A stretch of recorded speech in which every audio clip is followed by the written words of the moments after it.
All right, guys, the time is now for a showdown between the Empire, who's going to be led by Karl Franz, and the Beastmen, who are going to be led by Morker the Shadowgave. So without further ado, let's jump right into this match and have some fun.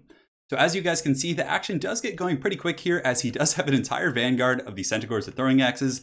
I think in total he does have 4. So I actually have a couple Pistoliers who I put here, and it's always one of my favorite things in multiplayer matches when like both players vanguard on top of each other. But the Pistolier is definitely in a bit of a dangerous situation. Now, in general, I think they're a very good choice against the Beastmen because they actually did get a buff to their combat stats, if I'm not mistaken, in the most recent Curse of the Vampire Coast patch. On top of that, they have 80 range, so they can actually outrange the Centaurs with throwing axes, and they hit really damn hard against lightly armored targets. And of course, Centaurs have extremely light armor, so definitely not a bad situation. But in this circumstance, I'm going to be taking a lot of free damage, and I will retaliate a little bit, but he does have 4 groups. I'm going to have to turn and run simply because of this massive pressure of Centaurs. So in total, he has, it looks like 4 Centaurs, 4 groups of the throwing axes, so pretty much a mass Vanguard Centaur build going on here.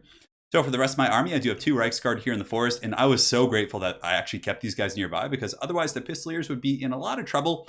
So I'm going to be rushing out with the 2 groups of Reiksguard, which aren't bad against Beastmen in general. They do pretty well against Centaurs. They have really good charge bonus. They can ride down infantry. Just a solid, armored heavy shot cav.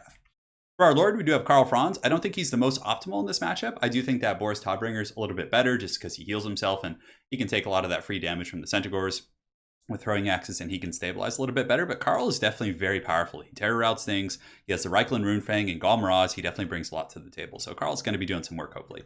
For the front line, we got Spearmen with shields. We got 2 greatswords in the secondary line, a couple halberds on the flanks in case he has Minotaurs or pressure on the back line. As far as missiles go, we invested very heavily in the Pistoliers, but we only really brought the Silver Bullets, which are the Regiment of Renowned Handgunners here, and they should be able to put some pressure. They have stock, and I didn't want to get like 2 or 3 or 4 groups of missiles because the Beastmen are one of the best swarming factions. It is very tough to protect your gun line against the Beastmen. For our caster here, we do have a Jade Wizard with the Lore of Life. Well, I guess Jade Wizards always have the Lore of Life. But we do have Earthblood, and then we also have Regrowth, which has been changed. So it doesn't give that physical resist, but it does give perfect vigor, which is pretty neat. So that's pretty much it for my force. For my opponent, you can see here in the front, he has 4 Centaurs and with the throwing axes and 4 regular ones. No great weapons, so the Reiksguard should be pretty good. For his main core, it's just going to be chaff mostly. A couple groups of Bestigors, I think. Actually, no, just 1 Bestigor, Goreherds, who honestly trade very well with all Empire infantry with the exception of greatswords. And on the flanks, it looks like he has Ungors. He does have Bray Shaman with the Lore of Wild, so he's probably going to be spamming the Cygor summon, I would imagine. And then he does have Morger the Shadowgave, who's very tough to kill. So this is definitely going to be quite a cockfight, guys. So without further ado, let's get the show on the road. So right now you can see I'm going to be counter-skirmishing a little bit with the Pistoliers, just kind of chasing him and poking and trying to get any free damage I can. And, every now and then I do push forward the Reiksguard to kind of keep him honest, just because if I over-pursue and then he turns around really quickly with the Centaurs, I could take some really heavy damage. So here at Pistoliers, it looks like he might be thinking about charging in, but he does pull back at the last second. Karl Franz is going to be swooping in, and he does have the Blood Roar and some other leadership. Oh man, look at him get in there. He might actually catch a couple of those guys. So Karl Franz doing some good work, and it looks like the Reiksguard are going to be charging in to meet the Centaurs. Now, this is a really good situation for me. The Reiksguard are very heavily armored. Standard Centaurs, although it doesn't look too good for this guy, but standard Centaurs don't really have much in the way of armor piercing. So I'm going to be engaging with Karl, and I'll also be popping the Reikland Runefang, which gives me melee attack and leadership. And you can see here the Centaurs are quickly being put in a trash can by the heavy cav of the Empire. They're being forced back. And the Pistoliers, in the meantime, are just kind of skirmishing in and out, poking wherever they can, and trying to get some of that sweet, sweet value. So right now, the Beastmen force is pretty patient over here in the forest. Centaur hordes are going to be falling back. So as far as damage goes, I think my opponent, it's a pretty even trade. He might have come out a little bit ahead getting my Pistoliers down, but he took a lot of damage on his Centaurs as well across the board. And some of the standard Centaurs also got pretty beat up. So not a bad situation for me. Granted, I would have liked to have not taken that damage on the Pistoliers because the advantage of them is you can range the Centaurs, right? And you don't have to take that damage unless you really, really want to or you're trying to be aggressive. So looks like there's a couple Centaurs caught here amongst the Pistoliers. And yeah, I think Pistoliers got a buff to their melee attack. I think it was like +4 or 5 or something, but it definitely makes them quite a bit better against like Centaurs and other skirmishing units from other factions.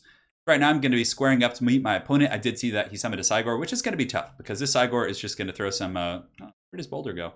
I think that happens when you change targets at the last second. He just kind of, evaporates the Boulder with his Warp Gaze there. But he's going to be throwing Boulders most likely at my Reiksguard, which is a good choice because based on what I see in his army, those guys are going to be pretty tough to kill. So it looks like these Centaurs with throwing axes are swooping in. So I do push out the Pistoliers to kind of counter skirmish. You can see axes and bullets going just back and forth here. And I'm really just trying to square up on the Cygor because I don't want this guy just throwing boulders all day. You can see he's done some pretty good damage against my Reiksguard here. And now the Pistoliers are going to pull up and start working on him. And that's going to kind of initiate the battle. The Beastmen, the Blackhorns Ravagers, the Bestigors, all these guys are going to start charging in.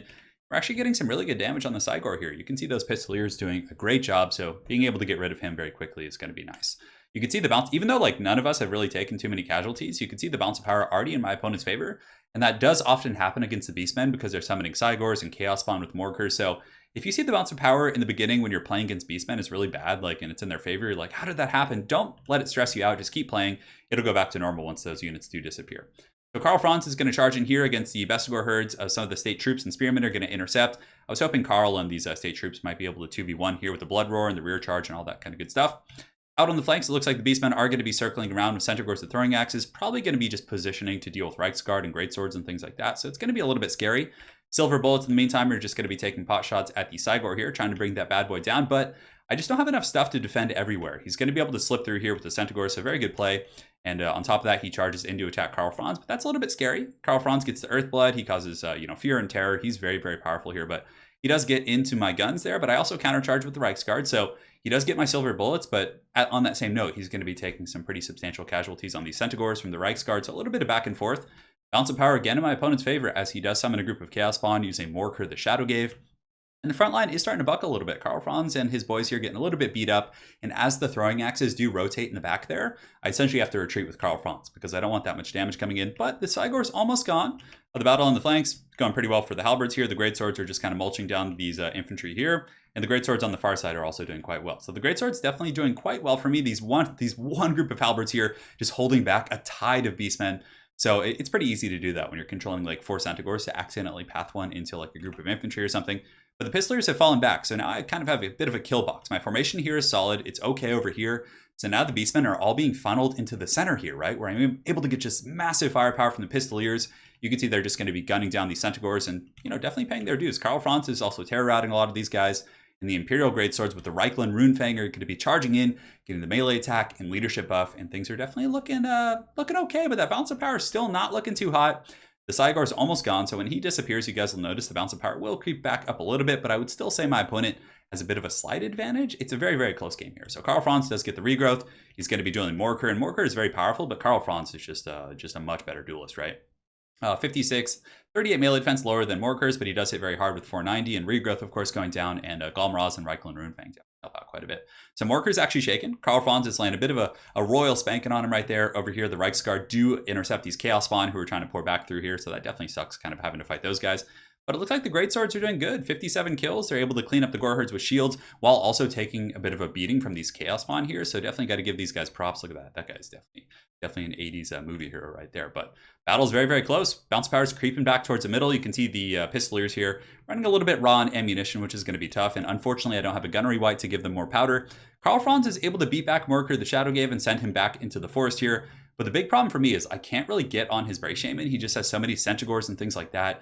You can see I'm charging Pistoliers in. I'm just trying everything I can to get a mass terror route here in the center. And the Greatswords are advancing through, but essentially the point I was going to articulate is that I can't get his caster, which means that he's going to get another Cygor, which is really going to kind of tilt the battle in his favor if he can. And I mean, it's still going to be doable because Karl Franz, of course, very good against large targets, but another Cygor is still another Cygor, right? So the Halberds on the flanks here doing pretty good, cleaning up the chaff. Spearmen here, of course, losing to the Blackhorns Ravagers, who are very, very powerful. These guys have 36, 47, 30, and I think they have the perfect vigor or something. Yeah, they have perfect vigor, which is pretty good in this long battle here. So these guys are just going to be effective the whole time. But the Beastmen herds in the middle are pretty damn beat up. I mean, look at all these, value units, right, that are just getting punished by Karl Franz as he leaps through the Blood Roar effects, lowering all that leadership, making them more susceptible to terror routing. And right behind Karl Franz are the lawnmowers of Sigmar. These Greatswords are just pushing through and cleaving all the Beastmen herds as the Pistoliers are sitting in the back providing overwatch fire. But it's a very just scattered wild fight, and Karl Franz is literally just trudging through the mud here, trying to clean up all these guys. And he's doing pretty good. The Centaurs are all routing off, terror route going on. And as far as throwing axes go, he does have a couple groups of them, which are going to be the biggest issue. But now the bounce power was like almost back towards the middle. But then another Cygor comes in. I was like, oh God, another Cygor. So I was like, all right, I need to kill Morkur. Morkur is pretty low. He does have about 2,000 HP, give or take. Pistoliers charging in. Greatswords unfortunately do break. But the Earthblood going down. Reikland Runefang going down. But the Cygor, I really needed these Greatswords to kind of push through, but they're being stomped on by the Cygor now. Karl Franz is able to get in there and cause some problems, just cleaving a couple of those Centaurs. Now Morker is definitely very buttered up. The Chariot's going to be charging in as well, running over my Greatswords right there, so that's a little bit tough as well. In the back, pretty good for the Beastmen. They're able to break off my Halberds with the Blackhorn Ravagers. Those guys are just doing so much work this game. It is absolute insanity. The other Halberds over here, going to be cleaning up the Spearman herds. I don't really know if the Halberds were necessary. I probably could have just brought like more state troops and more Spearmen, but my opponent doing a really good job in the late game. So I turned to intercept him. It was either that or be charged in the back. So I was like, maybe I'll get some damage on him. But Karl Franz almost has Morker killed. So you can see Morker here is very low. He has 99 HP and 105 HP. So I think that if Morker dies, the game is pretty much going to be mine. Because I could pull back with Karl. I could cycle charge, his caster, different things like that. But if Morker lives, I'm pretty sure it's going to be a victory for my opponent here. So Morker the Shadowgave running and healing. Of course, he does have that healing. And you can see the Jade Wizard and Karl are just kind of standing back to back and trying to take out these Centaurs and terror out them off. And Karl Franz rocking a fat 71 kills, but the Blackhorn's Ravagers are coming in who are not tired. Perfect vigor. These guys are going to be a powerhouse of a unit right now. So at this point, I basically got to turn and run, right? Like, I need to get out of here. The Cygor's coming. The Chariot's coming. I don't want Karl Franz to get broken off. And the Jade Wizard is trying to chase down Morker right here, who's back up to 245 HP.